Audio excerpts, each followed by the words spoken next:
A paz a todos. A internet foi embora e agora retomando novamente, fazendo novamente aqui a gravação, para que você possa entender, né? A internet foi embora e eu estou retomando novamente, para que não fuja o raciocínio, né? Aquilo que eu quero explicar para você. Quero explicar para você a respeito de uma palavra usada muito por pessoas que dirigem igreja hoje, né? Pessoas que se dizem de Deus, né? Eles gostam de utilizar muito o termozinho ungido do Senhor, né? Para fazer uma defesa. Não toca em mim, mesmo que eu esteja errado, não toca em mim, porque, né? Davi não fez mal para Saul. E tem muita gente que usa esse termo ungido do Senhor como forma de uma defesa do nome, não me toque. Não me toque, eu sou ungido do Senhor, mesmo estando errado. Mas eu quero analisar com você este termo, ungido do Senhor, né? E esse termo aparece em 1 Crônicas 16, 22 e Salmo 105, versículo 15, que diz da seguinte maneira: não toquei nos meus ungidos e nem faças mal aos meus profetas. E esse termo é usado para toda a nação de Israel, não apenas unicamente para uma pessoa, para todo o povo de Deus, seja ele um obreiro, seja ele um... No antigo Israel era utilizado para todo o povo de Deus, né? Não toquei os meus ungidos e não faças maus aos meus profetas. Se refere à nação de Israel quando saiu do Egito. Mas tem muita gente hoje que utiliza esse termo, não toquei no meu ungido, para achar que ele está, mesmo ele fazendo algo que está contra a ordenação de Deus, que Deus está com ele. Mas eu quero dizer que não é bem assim, né? Eu quero apontar, eu até anotei alguns textos bíblicos para que você possa meditar, né? Quando Davi ele chama Saul de ungido do Senhor em consideração porque Davi amava muito a Jonatas. Davi também amava Saul, muito embora Saul queria matá-lo, mas ele amava a Saul. Quando você lê no capítulo 26, versículo 9, memorize bem, capítulo 26, versículo 9, Abissai, um dos seus generais, queria matar Saul. Saul está perseguindo Davi e Abissai queria matar Saul. E Davi diz assim: não toque no ungido do Senhor. Porque quem tocou no ungido do Senhor e saiu, né? E saiu inocente. Ele fala para Abissai: não faça nada contra o ungido do Senhor. Mas o que eu quero te dizer nessa tarde é que Saul, o primeiro rei de Israel, ele já tinha perdido a unção de rei. No capítulo 26 de 1 Samuel, ele já tinha perdido a unção de rei. Por quê? Porque ele foi provado por Deus para ser rei de Israel. Quando você lê no capítulo 14 de 1 Samuel, Samuel manda ele esperar. Ele foi ungido como rei e esperar ele em determinado lugar, porque ele iria lá sacrificar o Senhor. E esta função pertencia ao sacerdote, não a rei, né? Mas chegou o tempo aprazado, que era 7 dias, Samuel não se apresentou. Saul se antecipou e ofereceu o sacrifício, que não era ele para ter oferecido este sacrifício, era Samuel. E Samuel, no capítulo 13, versículo 13 de 1 Samuel, fala para Saul: Saul, tu agiste neciamente, fazendo uma coisa que não era do teu ofício, né?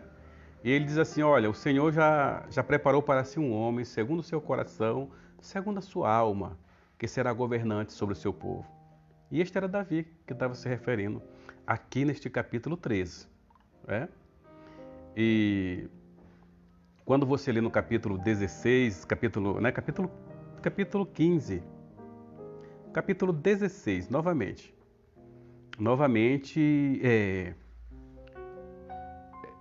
o Senhor faz capítulo 15 de 1 Samuel. Deus novamente prova Saul, para que ele vá lá no meio da nação amalequita, para que ele destrua aquela nação totalmente.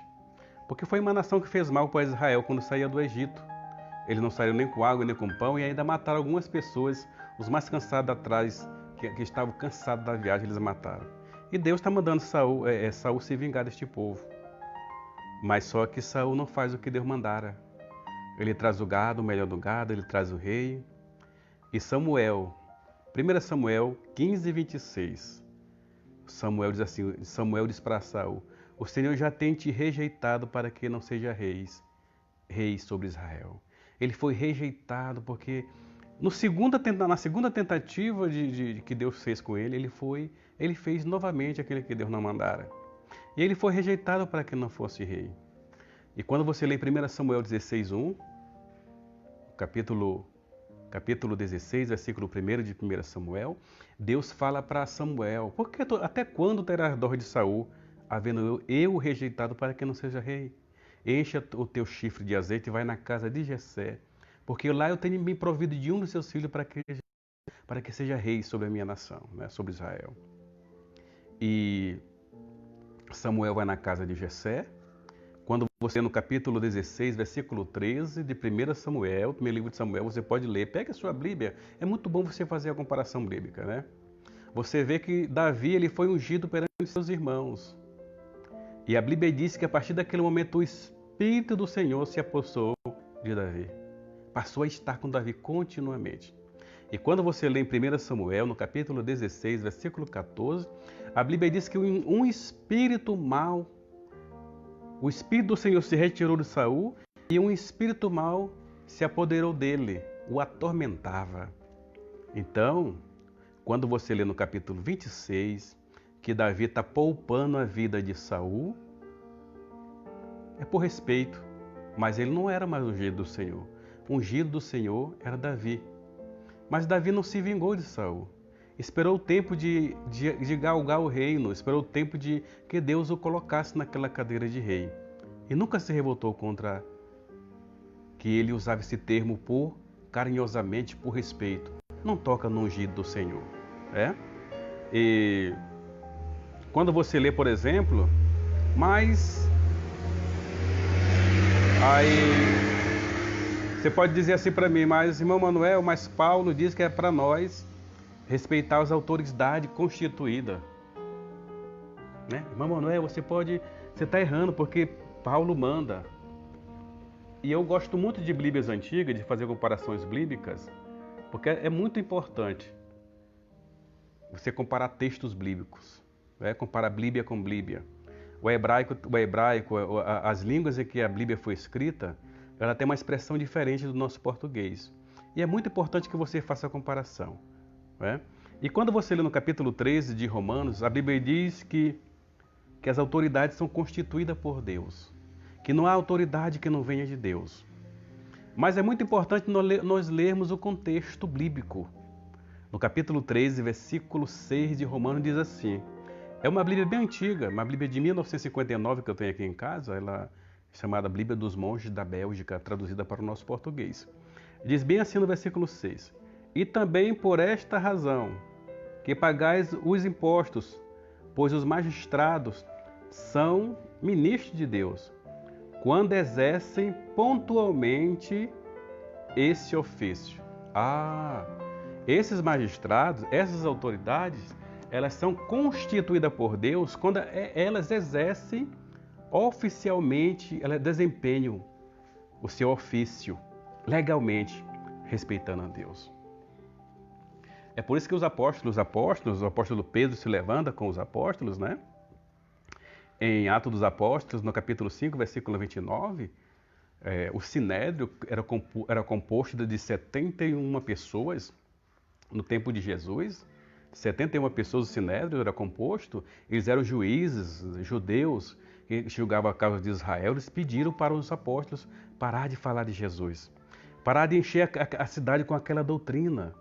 E os apóstolos olharam para eles, para os magistrados, para os juízes daquela época, para os homens bons de Bíblia, e diziam assim, olha, mais importa obedecer a Deus do que aos homens.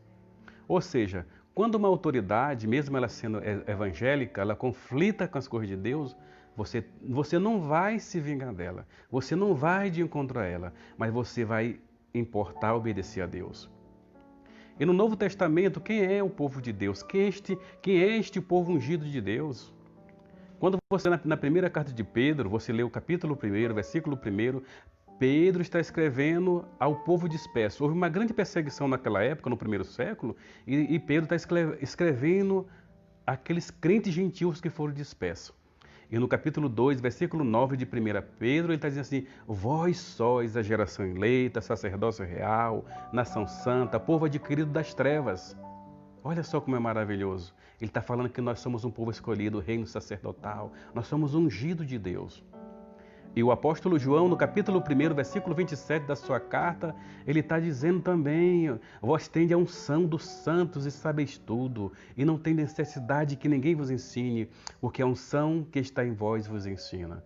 Coisa maravilhosa. Ele está falando aqui que nós podemos fazer uma pesquisa e sabemos o que é certo e o que é errado. A igreja dos primeiros séculos, os primeiros 600 anos, os primeiros até 1900, muitos foram mortos porque eles não adoraram a César, eles não adoraram imperadores, eles foram contra leis que pedia para negar Jesus. Então, mais importa obedecer a Deus do que aos homens. E todos nós, na atual dispensação, na atualidade, nós que somos servos de Deus, você é um ungido do Senhor. Pode ser aquele que está no anonimato dentro da igreja.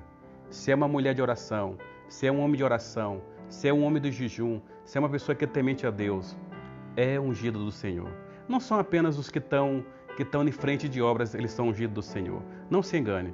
Todo o povo de Deus na atualidade, eles são ungidos do Senhor. Leia Apocalipse no capítulo 1, que Deus ele quer tornar de nós reis sacerdotal. Novamente ele fala no livro do Apocalipse. Então, não entenda errado.